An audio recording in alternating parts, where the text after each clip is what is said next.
It's a summer evening in rural North Carolina. The sun is melting into the horizon, painting the lake gold. I'm floating on my back, listening to the loons call across the water. For a moment, grief feels lighter, the world feels quiet.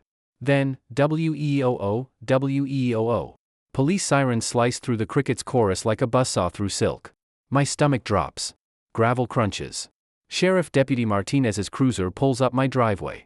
He looks as confused as I feel. "Sir, I'm sorry," he says, scratching his neck. "But I've got to issue you a citation. HOA complaint." Behind him stands Karen Whitmore, HOA president, queen of smug, arms crossed like she's presiding over a royal trial. Martinez can barely keep a straight face as he hands me a ticket, $1,000 fine for unauthorized recreational water usage in a restricted zone. Translation? I was fined $1,000 for swimming in my own lake. I stood there dripping wet, holding that paper, staring at Karen's plastic smile. My blood boiled. "Ma'am," I told her, "this is my lake. I built this dock with my own 2 hands before you even lived in this state. Drop a comment right now. What would you do if someone tried to tell you that you couldn't swim in your own water?" What Karen didn't know was that she'd just picked a fight with the wrong man. See, I'd spent 20 years as a municipal finance director. I knew the system inside and out. And when someone like Karen tries to weaponize bureaucracy against you, big mistake. But to explain how I got here, let me back up. My name's Garrett Henderson. 3 years ago, my world collapsed when my wife, Sarah, passed away after a long fight with cancer. We'd been married 22 years. Losing her was like losing half of myself. Grief suffocated me. I couldn't breathe. Couldn't think. Couldn't picture tomorrow without her. So, I ran. Not from life, exactly, but toward peace. Toward memory. I inherited my grandfather's 4-acre property out here in the woods. A little cabin. Towering pines. And a spring-fed lake that's been in my family since 1952. Pop built it himself after coming home from Korea. That lake saved his sanity then, and now, it was saving mine. Imagine it, dawn mist rising like ghosts on the water, loons calling across the lake, trout surfacing to snap at insects. I'd sip coffee from Sarah's favorite chipped mug on the dock Pop built. No traffic. No deadlines. Just stillness. That lake was therapy. That cabin was home. But then, came Karen. In 2019, developers bought the old logging road north of my fence. Bulldozers tore down century-old oaks, the hum of chainsaws replaced birdsong, and the smell of diesel choked out pine. 2 years later? 47 McMansions sprouted up. Lakeside luxury estates, they called it. Hilarious, considering their lake view was of my water. And then came their crown jewel, Karen Whitmore. Fresh from California, white BMW, license plate REALTR1, blonde highlights that cost more than my groceries, a designer purse that cost more than my truck. Within 6 months, she maneuvered her way into HOA president. And then she came for me. Her first move? Friendly, neighborly visits.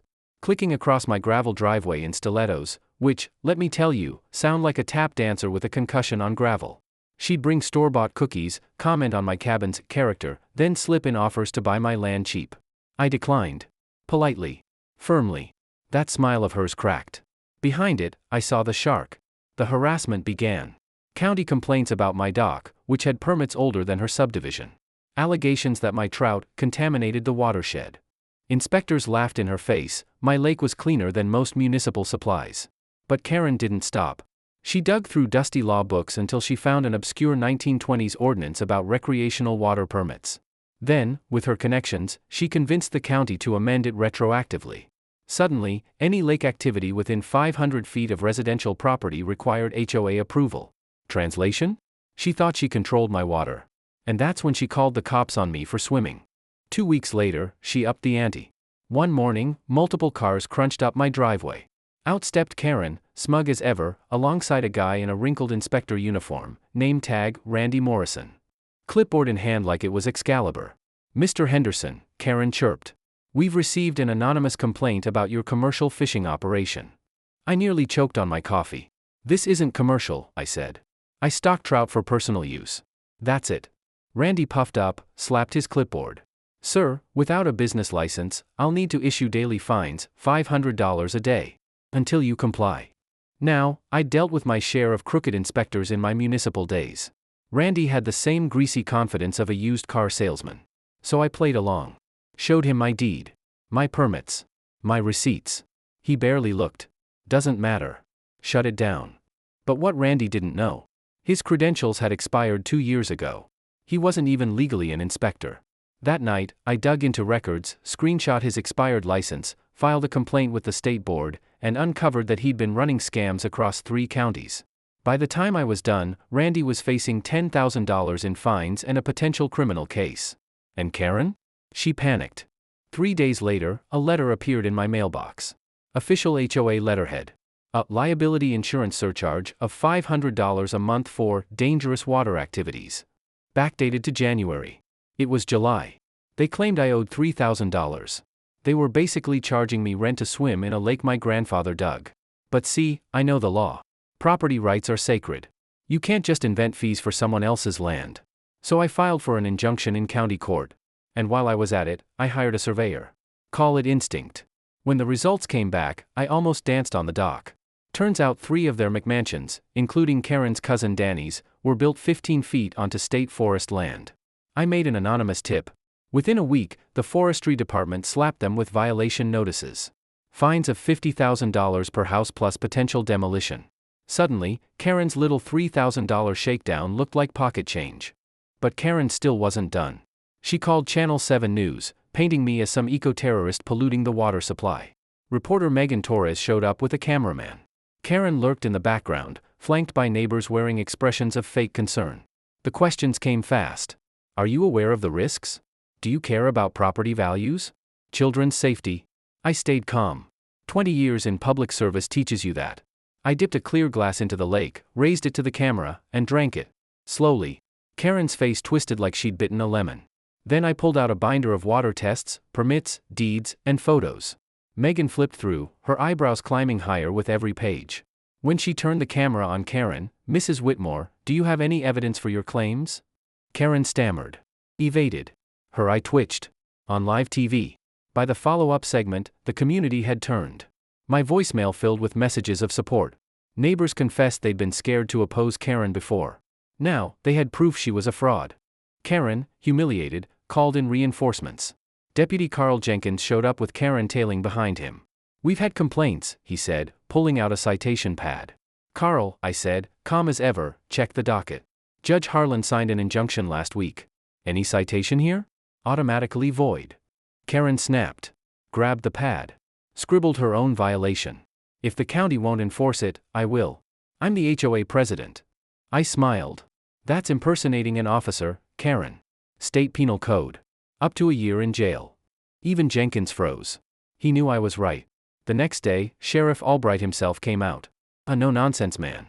Garrett," he said, "I don't like outsiders wasting my time. Are you breaking the law?" "No, Sheriff. Not then, not now, not ever." I handed him a thick file of evidence. He leafed through, nodded. "Keep your nose clean. Karen's running out of rope. Let her hang herself." And hang herself she did. Her last card? Lawyers. One Friday, I opened my mailbox to find a certified letter from Rutherford and Associates, the most expensive legal sharks in Charlotte. 20 pages accusing me of everything from commercial fishing to unauthorized aquatic recreation. Demanding $50,000 in damages. I spent the weekend digging. And I found the crack. The HOA's own charter tied all its fees to communal amenities, parks, pools, playgrounds. No mention of a lake. Which meant every fee they tried to levy on me was fraudulent. Under state law, fraudulent assessments carry triple damages. So I sent my response, rejection of their demands. Proof their claims were invalid. Notice of my intent to countersue for $250,000. Rutherford quietly withdrew. Karen was on her own. From there, it all unraveled. Randy the fake inspector vanished, disgraced. The forestry department moved forward on the trespassing homes. Neighbors turned against Karen after their fees skyrocketed to cover her legal blunders. Every homeowner now owed nearly $200 more a month. That's $5,000 a year for Karen herself. The woman who fined me $1,000 for swimming in my own lake was now paying 5 times that in extra fees. Poetic justice. Paid monthly. Karen showed up one last time. Alone. "You think you won," she hissed. I didn't look up from my fishing pole. Didn't need to. "You lost." Her voice cracked. "You ruined me." I finally turned. Calm. Steady. "No, Karen. You ruined yourself. I just let the truth shine through." She stormed off. And that was it. Life returned to peace. I went back to my rituals, coffee in Sarah's chipped mug, feeding the trout, swimming at sunset. Sometimes I'd hear the loon's call, echoing across the water, and I'd smile. Because this lake doesn't belong to Karen. It never did. It never will. And every time she writes that HOA check, she's reminded. So here's my question to you. If your HOA pulled this stunt, fined you for enjoying your own property, how would you fight back? Drop your answer in the comments. And if you've got your own HOA nightmare story, I want to hear it. Because sometimes, the best revenge isn't loud. It's quiet. Patient. Like water.